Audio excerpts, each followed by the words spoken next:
ਸਤਿ ਸ਼੍ਰੀ ਅਕਾਲ ਜੀ। ਪੰਜਾਬੀ ਰੇਡੀਓ ਤੇ ਪੰਜਾਬੀ ਟੀਵੀ ਯੂਐਸਏ ਵੇਖ ਸੁਣ ਰਹੇ ਸਾਰੇ ਸਰੋਤਿਆਂ ਦਾ ਬਹੁਤ-ਬਹੁਤ ਸਵਾਗਤ ਹੈ। ਇਸ ਸਮੇਂ ਦੇ ਵਿਸ਼ੇਸ਼ ਪ੍ਰੋਗਰਾਮ ਬਿਯੋਂਡ ਦਾ ਹੈਡਲਾਈਨਸ ਵਿਦ ਮਨਦੀਪ ਪੂਨੀਆ ਦੇ ਵਿੱਚ। ਇਸ ਪ੍ਰੋਗਰਾਮ ਦੇ ਵਿੱਚ ਸਾਥ ਹੁੰਦਾ ਹੈ ਸੀਨੀਅਰ ਪੱਤਰਕਾਰ ਮਨਦੀਪ ਪੂਨੀਆ ਜੀ ਦਾ ਤੇ ਦੇਸ਼ ਵਿਦੇਸ਼ ਦੇ ਨਾਲ ਜੁੜੀਆਂ ਹੋਈਆਂ ਅਹਿਮ ਖਬਰਾਂ ਦੇ ਉੱਪਰ ਪਾਈਦਾ ਚਾਨਣਾ। ਸੋ ਕਰਦੇ ਹਾਂ ਉਹਨਾਂ ਦਾ ਪ੍ਰੋਗਰਾਮ ਦੇ ਵਿੱਚ ਸਵਾਗਤ। ਬਹੁਤ-ਬਹੁਤ ਸਵਾਗਤ ਹੈ ਜੀ। ਜੀ ਸ਼ੁਕਰੀਆ। ਸਤਿ ਸ੍ਰੀ ਅਕਾਲ ਗੁਰਪ੍ਰੀਤ। ਸਤਿ ਸ਼੍ਰੀ ਅਕਾਲ ਜੀ। ਸੋ ਰੁਕ ਕਰੀਏ ਖਬਰਾਂ ਦਾ ਤਾਂ ਸਭ ਤੋਂ ਪਹਿਲੀ ਖਬਰ ਤੇ ਜੇਕਰ ਚੱਲੀਏ ਤਾਂ ਅਰਾਵਲੀ ਪਰਬਤ ਇਹਨਾਂ ਨੂੰ ਲੈ ਕੇ ਖਬਰ ਆ ਰਹੀ ਹੈ ਵੀ ਭਾਈ ਕੋਰਟ ਨੇ ਡਿਸਾਈਡ ਕਰ ਲਿਆ ਵੀ ਕਿੰਨੇ ਮੀਟਰ ਤੋਂ ਵੱਧ ਘੱਟ ਹਾਈਟ ਵਾਲੇ ਪਹਾੜ ਹੀ ਨਹੀਂ ਹੁੰਦੇ। ਇਹ ਪਹਿਲਾਂ ਤਾਂ ਇਹਦੀ ਥੋੜੀ ਜਿਹੀ ਪਿੱਠ ਭੂਮੀ ਸਮਝਾਇਓ, ਇਹ ਸਾਰਾ ਮਾਜਰਾ ਕਿਉਂ ਬਣਿਆ ਕਿ ਪਰਬਤ ਖਤਮ ਕਰਨੇ ਨੇ, ਇਹ ਪਰਬਤਾਂ ਦੀ ਸ਼੍ਰੇਣੀ 'ਚ ਹੀ ਨਹੀਂ ਆਉਂਦੇ, ਇਹ ਕਿੱਥੋਂ ਦਾ ਮਾਜਰਾ ਹੈ। ਵੈਸੇ ਇੱਕ ਹੋਰ ਗੱਲ ਹੈ ਵੀ ਵੀਡੀਓਜ਼ ਖਾਸੀਆਂ ਵਾਇਰਲ ਹੋ ਰਹੀਆਂ ਨੇ ਇਸ ਨੂੰ ਲੈ ਕੇ ਵੀ ਸੰਘਰਸ਼ ਵਿੱਢ ਲਿਆ, ਬੰਦੇ ਇਕੱਠੇ ਹੋ ਗਏ, ਪਰ ਕਹਿੰਦੇ ਉਹ ਸਾਰਾ ਕੁਝ ਸੋਸ਼ਲ ਮੀਡੀਆ ਤੇ ਹੀ ਸੀ, ਪੁਰਾਣੀਆਂ ਕਲਿੱਪਾਂ ਹੀ ਚੱਕ ਵਾਇਰਲ ਕਰੀ ਜਾਂਦੇ ਸੀ।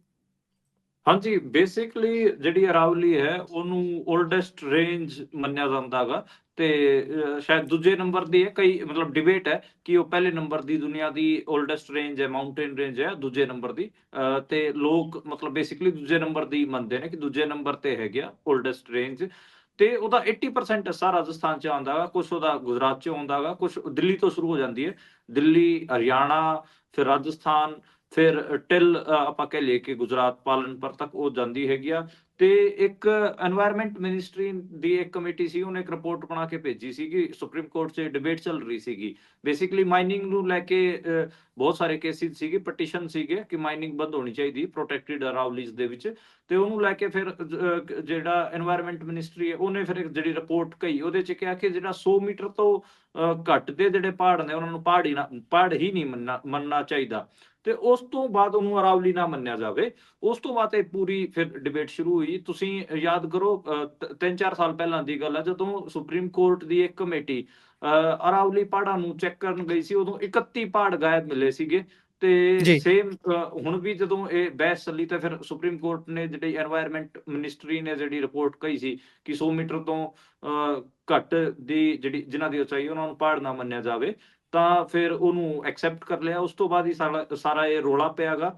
ਇਹਨੂੰ ਲੈ ਕੇ ਜੀ ਦੇਖੋ ਲੋਕਾਂ ਦਾ ਇਹ ਕਹਿਣਾ ਗਾ ਇਹ ਅਰਾਵਲੀ ਕੋਈ ਬਹੁਤ ਉੱਚੀ ਰੇਂਜ ਨਹੀਂ ਹੈ। ਇਹਦੀ ਸਭ ਤੋਂ ਜਿਹੜੀ ਉੱਚੀ ਰੇਂਜ ਹੈ ਉਹ ਮਾਊਂਟ ਆਬੂ ਦੇ ਵਿੱਚ ਜਾ ਕੇ ਬਣਦੀ ਹੈਗੀ ਆ। ਉਹ 1700 1750 ਮੀਟਰ ਉੱਚੀ ਉਹਦੀ ਰੇਂਜ ਹੈ। ਬਾਕੀ ਇਹਦੀਆਂ ਜਿੰਨੀਆਂ ਵੀ ਪਹਾੜੀਆਂ ਨੇ, ਦਿੱਲੀ ਹੋਵੇ, ਹਰਿਆਣਾ ਹੋਵੇ, ਰਾਜਸਥਾਨ ਦੇ ਜਿਵੇਂ ਸ਼ੁਰੂਆਤੀ ਜ਼ਿਲ੍ਹੇ ਨੇ ਅਲਵਰ ਵਗੈਰਾ, ਉੱਥੇ ਕੋਈ 150 ਮੀਟਰ ਉੱਚੀ ਹੈਗੀ ਆ, ਕੋਈ 300 ਮੀਟਰ, ਕੋਈ ਬਹੁਤ ਬਥੇਰੀਆਂ ਤਾਂ 100 ਮੀਟਰ ਵਾਲੀਆਂ ਵੀ ਹੈਗੀਆਂ। ਤੇ ਜੀ ਉਹਦੇ ਤੇ ਫਿਰ ਇਹ ਹੀ ਸੀਗਾ ਕਿ ਇਹ ਕਿਤੇ ਨਾ ਕਿਤੇ ਅਰਾਵਲੀ ਨੂੰ ਖਤਮ ਕਰਨ ਵਾਸਤੇ, ਉਹਦੇ 'ਚ ਇਹ ਮਾਈਨਿੰਗ ਕਰਨ ਵਾਸਤੇ ਇਹ ਚੀਜ਼ਾਂ ਕੀਤੀਆਂ ਜਾ ਰਹੀਆਂ ਨੇ। এনवायरमेंट ਮਿਨਿਸਟਰੀ ਕਹਿ ਰਹੀ ਹੈ, ਹਾਲਾਂਕਿ ਜਿਹੜਾ ਭੁਪਿੰਦਰ ਯਾਦਵ ਨੇ এনवायरमेंट ਮਿਨਿਸਟਰ ਮੁਲਕ ਦੇ, ਉਹ ਕਈ ਥਾਵਾਂ ਤੇ ਆਪਾਂ ਨੂੰ ਐਕਸਪਲੇਨ ਕਰਦੇ ਹੋਏ ਵੀ ਦਿਖਾਈ ਦੇ ਕਿ ਨਹੀਂ ਸਾਡਾ ਮਤਲਬ ਇਹ ਸੀਗਾ ਕਿ ਦੋ ਪਹਾੜਾਂ ਦੇ ਵਿਚਕਾਰ ਦੀ 100 ਮੀਟਰ ਦੀ ਦੂਰੀ ਉਹਨੂੰ ਅਰਾਵਲੀ ਜੀ ਨਾ ਮੰਨਿਆ ਜਾਵੇ। ਟਾਈਪ ਉਹਨਾਂ ਨੇ ਗੱਲ ਘਮਾਉਣ ਦੀ ਕੋਸ਼ਿਸ਼ ਕੀਤੀ, ਪਰ ਉਹ ਗੱਲ ਬਣ ਨਹੀਂ ਰਹੀ। ਬਥੇਰੇ ਜਿਹੜੇ ਰਾਜਸਥਾਨ 'ਚ ਥੋੜਾ ਵੱਧ ਹੈਗਾ, ਹਾਲਾਂਕਿ ਅੱਜ ਤੋਂ ਪਹਿਲਾਂ ਮਤਲਬ ਜੇ ਆਪਾਂ ਗੱਲ ਕਰ ਲਈਏ ਜਿੰਨੀਆਂ ਵੀ ਫੋਟੋਜ਼ ਵੀਡੀਓਜ਼ ਵਾਇਰਲ ਹੋ ਰਹੀਆਂ ਸੀ ਉਹ ਲਗਭਗ ਆਪਾਂ ਨੂੰ ਪਤਾ ਹੈ ਕਿ ਪੁਰਾਣੇ ਜਿਹੜੀ ਅੰਦੋਲਨ ਵਗੈਰਾ ਦੀਆਂ ਸੀਗੀਆਂ ਤੇ ਕਿਸੇ ਕੋਈ ਧਾਰਮਿਕ ਇਕੱਠ ਦੀ ਸੀਗੀਆਂ। ਤੇ ਉਹਨਾਂ ਨੂੰ ਇਹ ਕਹਿ ਕੇ ਵਾਇਰਲ ਕੀਤਾ ਜਾ ਰਿਹਾ ਸੀਗਾ ਕਿ ਅਰਾਵਲੀ ਬਚਾਉਣ ਵਾਸਤੇ ਲੋਕ ਸੜਕਾਂ ਤੇ ਉਤਰਿਆ, ਹਜੂਮ ਉਤਰਿਆ। ਅੱਜ ਮਾੜਾ ਜੀ ਮੋਟਾ ਦੇਖਣ ਨੂੰ ਮਿਲਿਆਗਾ ਉਹ ਵੀ ਪਾਰਟੀਆਂ ਵੱਲੋਂ। ਅੱਜ ਕਾਂਗਰਸ ਦੀ ਜਿਹੜੀ ਸਟੂਡੈਂਟ ਵਿੰਗ ਹੈ NSUI, ਉਹਨੇ ਉਦੈਪੁਰ ਏਰੀਆ 'ਚ ਸਮਾਜਿਕ ਸੰਗਠਨਾਂ ਨਾਲ ਰਲ ਕੇ ਮਾੜਾ ਮੋਟਾ ਕੀਤਾ ਹੈਗਾ।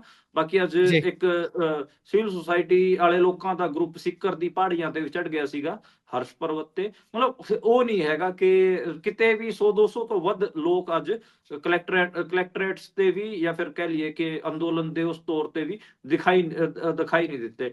ਹੁਣ ਹੂੰ ਇਹ ਜਿਵੇਂ ਹਨੂੰਮਾਨਗੜ੍ਹ ਟਿੱਬੀ ਦੇ ਵਿੱਚ ਜਿਹੜਾ ਅੰਦੋਲਨ ਬਣਿਆ ਸੀ ਐਥਨੋਲ ਫੈਕਟਰੀ ਦੇ ਖਿਲਾਫ, ਉਹ ਤਾਂ ਜ਼ਿਆਦਾ ਜੀ ਮੈਸਿਵ ਸੀਗਾ। ਉਹਦੇ ਚ ਤਕਰੀਬਨ 10-15 ਹਜ਼ਾਰ ਕਿਸਾਨ ਆਪਾਂ ਲਗਾਤਾਰ ਇਨਵੋਲਵ ਦੇਖਦੇ ਸੀਗੇ। ਕੀ ਜੀ ਇਹ ਉਸ ਕਿਸਮ ਦਾ ਅੰਦੋਲਨ ਬਣ ਪਾਊਗਾ ਜਾਂ ਨਹੀਂ ਬਣ ਪਾਊਗਾ ਤਾਂ ਆਉਣ ਵਾਲੇ ਦਿਨਾਂ 'ਚ ਪਤਾ ਲੱਗੂਗਾ। ਹਜੇ ਲੇਕਿਨ ਸੋਸ਼ਲ ਮੀਡੀਆ ਤੇ ਖਾਸਾ ਗਾ ਸੀ। ਸੋਸ਼ਲ ਮੀਡੀਆ ਤੇ ਜਿਹੜੇ ਨਵੀਂ ਉਮਰ ਦੇ ਇਨਫਲੂਐਂਸਰ ਨੇ, ਬੱਚੇ ਨੇ, ਉਹਨਾਂ ਨੇ ਤਾਂ ਹਰੇਕ ਨੇ ਹੀ ਰੀਲ ਪਾ ਰੱਖੀ ਹੈ। ਉਹ ਆਪ ਵੀ ਜੀ ਮਤਲਬ ਸਰਕਾਰ ਨੂੰ ਵੀ ਇਹਦੇ ਤੇ ਨਿੰਦ ਰਹੇ ਨੇ ਤੇ ਆਪ ਵੀ ਮਤਲਬ ਦਿਖਾ ਰਹੇ ਨੇ। ਸੋਸ਼ਲ ਮੀਡੀਆ ਤੇ ਬਹੁਤ ਜ਼ਿਆਦਾ ਗੁੱਸਾ ਦਿਖ ਰਿਹਾ ਹੈਗਾ, ਗਰਾਊਂਡ ਤੇ ਉਸ ਹਿਸਾਬ ਨਾਲ ਮੋਬਿਲਾਈਜੇਸ਼ਨ ਜਾਂ ਐਕਟਿਵਿਜ਼ਮ ਦਿਖ ਨਹੀਂ ਰਿਹਾ ਅਰਾਵਲੀ ਵਾਲੇ ਮੁੱਦੇ ਤੇ। ਖੈਰ ਜੀ ਅਰਾਵਲੀ ਜਿਹੜਾ ਤੁਸੀਂ ਕਹਿ ਰਹੇ ਸੀਗੇ ਕਿ ਕਿਹਨੂੰ ਪਹਾੜ ਮੰਨੀਏ ਜਾਂ ਕਿਹਨੂੰ ਪਹਾੜ ਨਾ ਮੰਨੀਏ, ਮੰਨਣ ਵਾਲਿਆਂ ਨੇ ਤੇ ਜੰਗਲ ਵੀ ਨਹੀਂ ਮੰਨੇ। ਠੀਕ ਹੈ। ਜੀ, ਜੰਗਲਾਂ ਨੂੰ ਜੰਗਲ ਨਹੀਂ ਮੰਨਿਆ, ਉਹਨਾਂ ਨੇ ਉਜਾੜ ਕੇ ਵਧੀਆ ਉੱਥੇ ਖਨਨ ਕੀਤਾ ਗਾ, ਮਾਈਨਿੰਗ ਕੀਤੀ ਹੈ। ਦਰਿਆ ਜਿੱਥੋਂ ਦਰਿਆ ਵਗਦੇ ਨੇ ਉਹਨਾਂ ਨੂੰ ਦਰਿਆ, ਜਿਨ੍ਹਾਂ ਨੇ ਮਾਈਨਿੰਗ ਕਰਨੀ ਸੀ ਉਹਨਾਂ ਨੂੰ ਦਰਿਆ ਨਹੀਂ ਮੰਨੇ, ਤਾਂ ਜਿਨ੍ਹਾਂ ਨੇ ਹੂੰ, ਮਾਈਨਿੰਗ ਕਰਨੀ ਹੈਗੀ ਆ ਪਹਾੜਾਂ 'ਚ, ਉਹ ਫਿਰ ਕਿੱਥੇ ਅਰਾਵਲੀ ਮੰਨਣਗੇ। ਇਹ ਚੱਕਰ ਹੈ ਜੀ। ਮਤਲਬ ਆਪਾਂ ਕਹਿ ਲਈਏ ਕਿ ਜਿਹੜੀ ਨੈਚੁਰਲ ਰਿਸੋਰਸਿਸ ਦੀ ਲੁੱਟ ਹੈ, ਤੇ ਉਹ ਕਿਸ ਕੀਮਤ ਤੇ ਹੋਣੀ ਚਾਹੀਦੀ। ਹੁਣ ਅਰਾਵਲੀ ਪਰਬਤਮਾਲਾ ਦੀ ਜੇ ਤੁਸੀਂ ਮੇਰੇ ਤੋਂ ਇੱਕ ਉਹ ਪੁੱਛੋਗੇ ਕਿ ਇਹ ਕੀ ਕਾਰਗਰ ਚੀਜ਼ ਹੈ, ਬੇਸਿਕਲੀ ਪਾਕਿਸਤਾਨ ਤੋਂ ਹੀ ਥਾਰ ਰੇਗਿਸਤਾਨ ਸ਼ੁਰੂ ਹੋ ਜਾਂਦਾ, ਥਾਰ ਡੈਜ਼ਰਟ। ਸਿੰਧ ਦਾ ਇਲਾਕਾ ਆਪਾਂ ਜੀ, ਨੂੰ ਪਤਾ ਉਹ ਸਾਰਾ ਥਾਰ ਡੈਜ਼ਰਟ ਹੈਗਾ, ਤੇ ਰਾਜਸਥਾਨ ਤੱਕ ਉਹ ਕੰਟੀਨਿਊ ਹੁੰਦਾ ਰਹਿੰਦਾ। ਜਿੱਥੇ ਜਿੱਥੇ ਅਰਾਵਲੀ ਦੇ ਜਿਹੜੇ ਪਹਾੜ ਨੇ, ਉਹ ਉਸ ਥਾਰ ਡੈਜ਼ਰਟ ਤੇ ਬ੍ਰੇਕ ਲਾਉਂਦੇ ਨੇ। ਫਿਰ ਉਸ ਜੀ, ਤੇ ਅੱਗੇ ਜ਼ਮੀਨ ਜਿਹੜੀ ਹੈਗੀ ਆ, ਕਰੜੀ ਜ਼ਮੀਨ, ਜਿਹਨੂੰ ਟਾਈਟ ਜ਼ਮੀਨ ਕਹਿੰਦੇ ਆ, ਜੀ, ਮਤਲਬ ਖੇਤੀਬਾੜੀ ਵਾਲੀ ਜ਼ਮੀਨ, ਉਹ ਸ਼ੁਰੂ ਹੋ ਜਾਂਦੀ ਹੈ। ਹੂੰ, ਤੇ ਜਿਹੜੀ ਧੂੜ ਉੱਡਦੀ ਹੈਗੀ ਆ ਥਾਰ ਰੇਗਿਸਤਾਨ ਤੋਂ, ਉਹਨੂੰ ਵੀ ਆਪਣਾ ਨਾਰਥ ਇੰਡੀਆ ਜਾਂ ਫਿਰ ਬਾਕੀ ਦੇ ਸੂਬਿਆਂ ਦੇ ਵਿੱਚ, ਪੰਜਾਬ, ਹਰਿਆਣੇ, ਇੱਥੇ ਆਉਣ ਨੂੰ ਅਰਾਵਲੀ ਰੋਕਦੀ ਹੈਗੀ ਆ। ਤੁਹਾਨੂੰ ਉਹ ਤਾਂ ਮੈਂ ਦੱਸਾਂ, ਪੰਜਾਬ ਦਾ ਵੀ ਇੱਕ ਟਾਈਮ ਤੱਕ ਮਾਲਵੇ ਦਾ ਬਥੇਰਾ ਹਿੱਸਾ ਥਾਰ ਡੈਜ਼ਰਟ 'ਚ ਹੁੰਦਾ ਸੀਗਾ। ਪਰ ਜੀ, ਸਮਾਂ ਰਹਿੰਦਿਆਂ ਲੋਕਾਂ ਨੇ, ਕਿਉਂਕਿ ਉੱਥੇ ਨਹਿਰੀ ਪਾਣੀ ਵੀ ਪਹੁੰਚ ਗਿਆ ਸੀਗਾ, ਤੇ ਲੋਕਾਂ ਨੇ ਟਿੱਬੇ ਵੀ ਸਿੱਧੇ ਕਰ ਲਏ, ਪੱਧਰੇ ਕਰ ਲਏ। ਤੇ ਅੱਜ ਦੇ ਟਾਈਮ ਜਿੱਥੇ ਕਦੇ ਮਤਲਬ ਕੋਈ ਫਸਲ ਨਹੀਂ ਹੁੰਦੀ ਸੀ, ਕੰਡਾ ਵੀ ਨਹੀਂ ਖੜਾ ਹੁੰਦਾ ਸੀ, ਅੱਜ ਦੇ ਟਾਈਮ ਉੱਥੇ ਜੀਰੀ ਲੱਗ ਰਹੀ ਹੈ। ਤਾਂ ਇਹ ਇੱਕ ਮਤਲਬ ਉਹ ਵੀ ਹੈ। ਜੰਡ ਦੇ ਪੇੜ ਹੁੰਦੇ ਸੀਗੇ, ਜੰਡ ਸ਼ਾਇਦ ਮੈਨੂੰ ਲੱਗਦਾ ਗਾ ਕਿ ਜੇ ਪੰਜਾਬ ਦੇ ਨੌਜਵਾਨਾਂ ਨੂੰ, ਜੇ ਮੁੰਡੇ ਹੈਗੇ ਆ 20-20 ਸਾਲ ਦੇ, ਜੇ ਉਹਨਾਂ ਨੂੰ ਇਹ ਪੁੱਛ ਲਏ ਕਿ ਜੰਡ ਦਾ ਪੇੜ ਕਿਹੜਾ ਹੁੰਦਾ ਗਾ, ਉਹਨਾਂ ਨੂੰ ਪਤਾ ਵੀ ਨਾ ਹੋਵੇ। ਜੀ, ਫਰੀਦਕੋਟ, ਬਠਿੰਡਾ, ਅਬੋਹਰ, ਫਾਜ਼ਿਲਕਾ, ਇਹ ਜਿਹੜਾ ਇਲਾਕਾ ਸੀਗਾ, ਜਿਹੜੇ ਰਾਜਸਥਾਨ ਦੇ ਹਨੂਮਾਨਗੜ੍ਹ, ਗੰਗਾਨਗਰ, ਸਰਸੇ, ਸਾਡਾ ਹਰਿਆਣੇ ਦਾ ਸਰਸੇ ਵਾਲਾ ਇਲਾਕਾ, ਫਤਿਆਬਾਦ ਵਾਲਾ ਇਲਾਕਾ, ਇਹ ਸਾਰਾ ਥਾਰ ਡੈਜ਼ਰਟ ਦਾ ਹਿੱਸਾ ਹੀ ਹੁੰਦਾ ਸੀਗਾ। ਪਰ ਅੱਜ ਕੱਲ੍ਹ ਸਰਸੇ ਦੇ ਵਿੱਚ ਵੀ, ਹਨੂਮਾਨਗੜ੍ਹ ਦੇ ਵਿੱਚ ਵੀ, ਸੂਰਤਗੜ੍ਹ ਦੇ ਵਿੱਚ ਵੀ, ਗੰਗਾਨਗਰ ਦੇ ਵਿੱਚ ਵੀ ਜੀਰੀ ਜਿਹੜੇ ਆਪਣੇ ਕਿਸਾਨ ਹੈਗੇ ਆ, ਉਹ ਉਹਦੀਆਂ ਫਸਲਾਂ ਲੈ ਰਹੇ ਨੇ। ਤਾਂ ਖੈਰ, ਮਤਲਬ ਥਾਰ ਨੂੰ ਲੈ ਕੇ ਵੀ ਆਪਾਂ ਪਹਿਲਾਂ ਕਈ ਵਾਰ ਪਹਿਲਾਂ ਗੱਲ ਕਰ ਚੁੱਕੇ ਹਾਂ। ਥਾਰ ਤੇ ਵੀ ਖਤਰਾ ਮੰਡਰਾ ਰਿਹਾ ਗਾ, ਉੱਥੇ ਵੀ ਅਡਾਨੀ ਜ਼ਮੀਨਾਂ ਖਰੀਦ ਰਿਹਾ ਗਾ, ਤੇ ਸੋਲਰ ਪਲੇਟਾਂ ਲਾ ਰਿਹਾ, ਉੱਥੇ ਵੀ ਜਿਹੜੀ ਏਜੰਟ ਦੇ ਪੇੜ ਨੇ ਉਹਨਾਂ ਨੂੰ ਕੱਟਿਆ ਜਾ ਰਿਹਾ, ਉਹ ਸਾਰਾ ਕੁਝ ਹੈ। ਤੇ ਹੁਣ ਅਰਾਵਲੀ ਤੇ ਵੀ ਕਿਤੇ ਨਾ ਕਿਤੇ ਖਤਰਾ ਮੰਡਰਾ ਰਿਹਾ ਗਾ। ਦੋਵੇਂ ਥਾਵਾਂ ਤੇ ਉਸ ਹਿਸਾਬ ਨਾਲ ਮਾਸ ਪ੍ਰੋਟੈਸਟ ਤਾਂ ਮੈਨੂੰ ਲੱਗਦਾ ਗਾ ਕਿ ਨਹੀਂ ਬਿਲਡ ਹੋ ਪਾ ਰਹੇ। ਜੀ। ਇਹ ਬੜੀ ਹੈਰਾਨੀ ਦੀ ਗੱਲ ਹੈ ਤੇ ਦਿਲਚਸਪ ਗੱਲ ਵੀ ਹੈ ਕਿ ਕਿਵੇਂ ਇੱਕ ਖਾਸ ਘਰਾਣੇ ਨੂੰ ਫਾਇਦਾ ਪਹੁੰਚਾਉਣ ਦੇ ਲਈ ਕਿੱਥੇ ਤੱਕ ਸਰਕਾਰ ਜਾ ਸਕਦੀ ਹੈ, ਕੋਰਟਾਂ ਕਿੱਥੇ ਤੱਕ ਜਾ ਸਕਦੀਆਂ ਨੇ। ਅੱਗੇ ਚੱਲੀਏ ਤਾਂ ਉਧਰ ਪੰਜਾਬ ਦੇ ਵਿੱਚ ਇੱਕ ਸਾਬਕਾ ਆਈਜੀ ਨੇ ਖੁਦ ਨੂੰ ਗੋਲੀ ਮਾਰ ਲਈ ਹੈ, ਦੱਸਿਆ ਜਾ ਰਿਹਾ ਹੈ। ਹਾਲਤ ਖਾਲਸੀ ਨਾਜ਼ੁਕ ਬਣੀ ਹੋਈ ਹੈ। ਇਸ ਦਾ ਕਈ ਵੱਡੇ ਕਹਿ ਲਈਏ ਵੀ ਕੇਸਾਂ 'ਚ ਨਾਮ ਬੋਲਦਾ ਹੈ। ਬਹਿਬਲ ਕਲਾਂ, ਕੋਟਕਪੂਰਾ ਗੋਲੀਕਾਂਡ ਨਾਂ ਦੇ ਵਿੱਚ ਵੀ ਇਹਨਾਂ ਦਾ ਨਾਮ ਬੋਲਦਾ ਹੈ। ਕਿਉਂ ਇਹਨਾਂ ਨੇ ਗੋਲੀ ਮਾਰੀ, ਕੋਈ ਸਪਸ਼ਟ ਹੋਈ ਜੀ ਕਾਰਨ? ਦੇਖੋ, ਜਿਹੜੇ ਸਾਬਕਾ ਆਈਜੀ ਨੇ ਅਮਰ ਸਿੰਘ ਚਹਿਲ, ਉਹਨਾਂ ਨੇ ਆਪਣੇ ਢਿੱਡ 'ਚ ਗੋਲੀ ਮਾਰੀ ਹੈ ਜੀ। ਉਸ ਤੋਂ ਬਾਅਦ ਜਦੋਂ ਗੋਲੀ ਮਾਰਨ ਤੋਂ ਬਾਅਦ ਉਹਨਾਂ ਦੇ ਜਿਹੜੇ ਸੁਰੱਖਿਆ ਕਰਮੀ ਸੀਗੇ, ਉਹਨਾਂ ਨੂੰ ਹਸਪਤਾਲ ਲੈ ਕੇ ਗਏ, ਪਟਿਆਲਾ ਦੇ ਪਾਰਕ ਹਸਪੀਟਲ 'ਚ, ਤੇ ਉੱਥੇ ਉਹਨਾਂ ਦੀ ਸਰਜਰੀ ਕੀਤੀ ਜਾ ਰਹੀ ਹੈ, ਤੇ ਕਿਹਾ ਜਾ ਰਿਹਾ ਹੈਗਾ ਕਿ ਉਹ ਹਜੇ ਖਤਰੇ ਤੋਂ ਬਾਹਰ ਨੇ। ਹਾਲਾਂਕਿ ਰਿਕਵਰੀ 'ਚ ਟਾਈਮ ਲੱਗੂਗਾ। ਤੇ ਜਿਹੜਾ ਅਮਰ ਸਿੰਘ ਚਾਹਲ ਹੈ, ਉਹਨੇ ਗੋਲੀ ਮਾਰਨ ਤੋਂ ਪਹਿਲਾਂ 12 ਪੇਜਾਂ ਦਾ ਸੁਸਾਈਡ ਨੋਟ ਲਿਖਿਆ ਹੈਗਾ, ਜਿਹਦੇ 'ਚ ਉਹਨਾਂ ਨੇ ਪੁਲਿਸ ਅਧਿਕਾਰੀਆਂ ਦੇ ਨਾਂ ਵੀ ਲਿਖੇ ਕਈ ਸਾਰੇ। ਇੱਕ 8 ਕਰੋੜ 10 ਲੱਖ ਰੁਪਏ ਦਾ ਆਨਲਾਈਨ ਫਰੋਡ ਦਾ ਵੀ ਜ਼ਿਕਰ ਕੀਤਾ ਹੈ। ਤੇ ਜੀ, ਉਹਨੇ ਇਹ ਵੀ ਜ਼ਿਕਰ ਕੀਤਾ ਕਿ ਕੁਝ ਲੋਕਾਂ ਨੇ ਸਾਡੇ ਪਰਿਵਾਰ ਤੋਂ ਪੈਸੇ ਉਧਾਰੇ ਲਏ ਸੀ, ਉਹ ਵੀ ਵਾਪਸ ਨਹੀਂ ਕੀਤੇ। ਤੇ ਅੱਗੇ ਉਹਨੇ ਲਿਖਿਆ ਗਾ ਕਿ ਮੇਰੇ ਪਰਿਵਾਰ ਵਾਲਿਆਂ ਨੂੰ ਸੁਰੱਖਿਆ ਵੀ ਦਿੱਤੀ ਜਾਵੇ। ਬੇਸਿਕਲੀ ਉਹਨੇ ਇਹ ਵੀ ਲਿਖਿਆ ਗਾ ਕਿ ਪੰਜਾਬ ਪੁਲਿਸ ਦੇ ਜਿਹੜੇ ਡੀਜੀਪੀ ਗੌਰਵ ਯਾਦਵ ਹੈਗੇ ਆ, ਉਹ ਇਸ ਸਾਰੇ ਮਾਮਲੇ ਦੀ ਸੀਬੀਆਈ ਜਾਂ ਐਸਆਈਟੀ ਤੋਂ ਜਾਂਚ ਕਰਾਉਣ। ਅਮਰ ਸਿੰਘ ਚਾਹਲ ਬੇਸਿਕਲੀ ਆਈਜੀ ਪਦ ਤੋਂ ਰਿਟਾਇਰ ਹੋਏ ਸੀ, ਪਟਿਆਲਾ 'ਚ ਰਹਿੰਦੇ ਹੈਗੇ ਆ। ਤੇ ਇਹ ਉਹ ਸਹੀ ਕਹਿ ਰਹੇ ਹੋ ਕਿ ਉਹਨਾਂ ਦਾ ਕਈ ਵੱਡੇ ਕੇਸਾਂ 'ਚ ਨਾਂ ਰਿਹਾ ਹੈਗਾ। ਉਹਨਾਂ ਦਾ ਦੇਖੋ, ਕਈ ਕਿਸਮ ਦੀਆਂ ਚੀਜ਼ਾਂ ਨੇ। ਇੱਕ ਤਾਂ ਵੈਲਥ ਇਕੁਇਟੀ ਐਡਵਾਈਜ਼ਰ ਹੁੰਦਾ ਗਾ, ਉਹ ਬਤਾ ਕੇ ਉਹਨਾਂ ਤੋਂ ਦੱਸ ਕੇ ਉਹਨਾਂ ਤੋਂ ਪੈਸੇ ਠੱਗੇ ਗਏ ਹੈਗੇ ਆ। ਦੂਜਾ, ਉਹਨਾਂ ਨੇ ਲੈਣ ਦੇਣ 'ਚ ਸਾਵਧਾਨੀ ਨਹੀਂ ਵਰਤੀ, ਬਥੇਰੀਆਂ ਥਾਵਾਂ ਤੇ ਉਹਨਾਂ ਨੇ ਉਧਾਰ ਦਿੱਤੇ ਹੋਏ ਸੀਗੇ, ਤੇ ਉਹਦੇ 'ਚ ਉਹ ਫਸੇ ਹੋਏ ਨੇ। ਤੇ ਜੀ, ਹੋਰ ਵੀ ਮਤਲਬ ਦੇਖੋ, ਪੈਸਾ ਇੰਨਾ ਹੁੰਦਾ ਹੈਗਾ ਆਈਪੀਐਸਾਂ ਕੋਲ। ਫਿਰ ਜੀ, ਇਹ ਜਿਹੜੇ ਚੀਜ਼ਾਂ ਲੱਭਦੇ ਨੇ, ਹੁਣ 8 ਕਰੋੜ 10 ਲੱਖ ਰੁਪਏ ਜਿਹੜਾ ਉਹਨਾਂ ਨੇ ਇਨਵੈਸਟ ਕੀਤਾ, ਇਕੁਇਟੀ ਜਿਹੜੇ ਵੀ, ਉਹ ਦੱਸੋ ਉਹ ਕਿੱਥੋਂ ਆਇਆ ਹੋਊਗਾ ਪੈਸਾ? ਐਡਾ ਪੈਸਾ ਕੋਈ ਕਿਸੇ ਨੂੰ ਥੋੜ੍ਹੀ ਨਾ ਦੇ ਦਿੰਦਾ। ਡਬਲ ਜਿਹੜੀ ਸਕੀਮਾਂ ਚੱਲਦੀਆਂ ਨੇ ਕਿ ਅਸੀਂ ਤੁਹਾਡੇ ਪੈਸੇ ਨੂੰ ਡਬਲ ਕਰ ਦਿਆਂਗੇ, ਉਹ ਚੱਕਰ ਹੈ ਜੀ। ਬਾਕੀ ਜੀ, ਸਹੀ ਕਹਿ ਰਹੇ ਹੋ, 2015 ਦਾ ਜਿਹੜਾ ਫਰੀਦਕੋਟ ਦੇ ਵਿੱਚ ਬਹਿਬਲ ਕਲਾਂ ਤੇ ਕੋਟਕਪੂਰਾ ਗੋਲੀਕਾਂਡ ਹੋਇਆ ਸੀ, ਉਹਦੇ 'ਚ 2 ਮੌਤਾਂ ਹੋਈਆਂ ਸੀ। ਉਹ ਜਿਹੜੀ SIT ਨੇ ਚਾਰਜ ਸ਼ੀਟ ਦਾਖਲ ਕੀਤੀ ਸੀ, ਉਹਦੇ 'ਚ ਇਹਨਾਂ ਦਾ ਨਾਂ ਜੀ, ਵੀ ਸੀਗਾ ਤੇ ਉਹਦੇ 'ਚ ਇਹ ਵੀ ਰਹੇ ਹੈਗੇ ਆ। ਠੀਕ। ਇਸ ਤੋਂ ਅੱਗੇ ਆਪਾਂ ਜੇਕਰ ਚੱਲੀਏ ਤਾਂ ਸੋਨੀਆ ਗਾਂਧੀ ਹੁਣੀ ਇਸ ਗੱਲ ਤੇ ਬੋਲ ਰਹੇ ਨੇ, ਜਿਹੜਾ ਨਰੇਗਾ ਦਾ ਨਾਮ ਬਦਲਿਆ, ਵਿਕਸਿਤ ਭਾਰਤ ਜੋੜ ਦਿੱਤਾ ਹੈ ਇਸ ਦੇ ਨਾਲ। ਉਹ ਕਹਿੰਦੇ ਨੇ ਵੀ ਭਾਈ ਮੋਦੀ ਜਿਹੜਾ ਹੈ ਉਹ ਮਜ਼ਦੂਰਾਂ ਦੇ ਪੈਸੇ ਨੂੰ ਵਾਧਾ ਹੋਇਆ ਨਹੀਂ ਦੇਖਣਾ ਚਾਹੁੰਦਾ। ਵੈਸੇ ਤਾਂ ਮਜ਼ਦੂਰਾਂ ਨੂੰ ਖਾਣ ਦੇ ਲਾਲੇ ਪਏ ਹੁੰਦੇ ਨੇ। ਚਲੋ ਖੈਰ, ਜੋ ਵੀ ਇਹ ਕਹਿ ਰਹੇ ਨੇ, ਕਿਵੇਂ ਕਟਾਕਸ਼ ਕਰ ਰਹੇ ਨੇ ਤੇ ਕੀ ਹੁਣ ਇਸ ਦਾ ਤੋੜ ਕੋਈ ਵਿਰੋਧੀ ਧਿਰਾਂ ਲੱਭ ਰਹੀਆਂ ਨੇ, ਕੋਈ ਸੰਘਰਸ਼ ਉਲੀਕਿਆ ਜਾ ਰਿਹਾ ਹੈ? ਬੇਸਿਕਲੀ ਦੇਖੋ, ਸੋਨੀਆ ਗਾਂਧੀ ਨੇ ਦਾ ਹਿੰਦੂ 'ਚ ਇੱਕ ਆਰਟੀਕਲ ਲਿਖਿਆ ਸੀਗਾ ਅੰਗਰੇਜ਼ੀ 'ਚ, ਉਹਦੇ 'ਚ ਉਹਨਾਂ ਦੇ ਜਿਹੜਾ ਟਾਈਟਲ ਵੀ ਦਿੱਤਾ, ਉਹ ਦਿੱਤਾ ਦ ਬੁਲਡੋਜ਼ਰ ਇਹਦਾ ਦ ਬੁਲਡੋਜ਼ਰ ਡਿਮੋਲਿਸ਼ ਆਫ ਮਨਰੇਗਾ। ਉਹਦੇ 'ਚ ਉਹਨਾਂ ਨੇ 3-4 ਚੀਜ਼ਾਂ ਤੇ ਆਰਗੂਮੈਂਟ ਕੀਤੇ। ਇੱਕ ਤਾਂ ਉਹਨਾਂ ਨੇ ਕਿਹਾ ਕਿ ਮਹਾਤਮਾ ਗਾਂਧੀ ਦਾ ਜਿਹੜਾ ਪਿੰਡਾਂ ਦਾ ਸੁਪਨਾ ਸੀਗਾ ਸਰਵੋਦੈ ਵਾਲਾ, ਉਹਦੇ ਆਧਾਰ ਤੇ ਅਸੀਂ ਇਹ ਬਣਾਇਆ ਸੀਗਾ। ਦੂਜਾ ਉਹਨਾਂ ਨੇ ਕਿਹਾ ਕਿ ਅਸਲ 'ਚ ਇਹ ਮਜ਼ਦੂਰਾਂ ਨੂੰ ਇੱਕ ਭਰੋਸਾ ਦਿੰਦਾ ਸੀਗਾ ਕਿ ਤੁਹਾਨੂੰ ਪਿੰਡਾਂ 'ਚ ਰਹਿ ਕੇ ਵੀ ਘੱਟੋ-ਘੱਟ 100 ਦਿਨਾਂ ਦਾ ਕੰਮ ਤਾਂ ਮਿਲੂਗਾ ਹੀ, ਤੇ ਦਿਹਾੜੀ ਵੀ ਉਹਨਾਂ ਦੀ ਬਣ ਜਾਂਦੀ ਸੀ। ਬਾਕੀ ਉਹ ਹੋਰ ਥਾਵਾਂ ਤੇ ਵੀ ਕੰਮ ਕਰਕੇ ਗੁਜ਼ਾਰਾ ਕਰ ਸਕਦੇ ਸੀ। ਕਿ ਇੱਕ ਉਹਨਾਂ ਦੀ ਮਤਲਬ ਅਨਸਰਟੇਨਟੀ ਹੈ, ਉਹਨੂੰ ਵਧਾਊਗਾ। ਦੂਜਾ ਉਹਨਾਂ ਨੇ ਇਹ ਕਿਹਾ ਕਿ ਬੇਸਿਕਲੀ ਜਿਹੜੇ ਮਨਰੇਗਾ ਦੀ ਸਫਲਤਾ ਇਹ ਸੀਗੀ ਉਹਨਾਂ ਦੇ ਮੁਤਾਬਕ ਕਿ ਜਿਹੜੇ ਭੂਮੀਹੀਨ ਮਜ਼ਦੂਰ ਨੇ, ਮਤਲਬ ਜਿਨ੍ਹਾਂ ਕੋਲ ਜ਼ਮੀਨਾਂ ਨਹੀਂ ਹੈਗੀਆਂ, ਗਰੀਬ, ਉਹਨਾਂ ਦੀ ਕਿਤੇ ਨਾ ਕਿਤੇ ਹਾਲਾਤਾਂ 'ਚ ਵੀ ਸੁਧਾਰ ਹੋਏ ਤੇ ਉਹਨਾਂ ਦੀ ਮਜ਼ਦੂਰੀ ਵੀ ਵਧੀ। ਮਤਲਬ ਉਹ ਵੱਧ ਕਮਾ ਸਕਦੇ ਸੀਗੇ। ਤੇ ਉਹਨਾਂ ਨੇ ਕਿਹਾ ਕਿ ਪਿਛਲੇ 10 ਆਖਰੀ 'ਚ ਉਹਨਾਂ ਨੇ ਲਿਖਿਆ ਕਿ ਸਰਕਾਰ ਕਹਿ ਰਹੀ ਹੈ ਕਿ ਅਸੀਂ 100 ਤੋਂ ਵਧਾ ਕੇ 125 ਦਿਨ ਮਨਰੇਗਾ ਦਾ ਰੋਜ਼ਗਾਰ ਦੇਵਾਂਗੇ, ਪਰ ਪਿਛਲੇ 10 ਸਾਲਾਂ 'ਚ ਇਹ 40-42 ਦਾ ਇਹਨਾਂ ਦਾ ਔਸਤ ਹੈ। 42 ਦਿਨ ਇਹ ਕੰਮ ਦਿੰਦੇ ਨੇ, ਉਸ ਤੋਂ ਵੱਧ ਦੇ ਹੀ ਨਹੀਂ ਰਹੇ।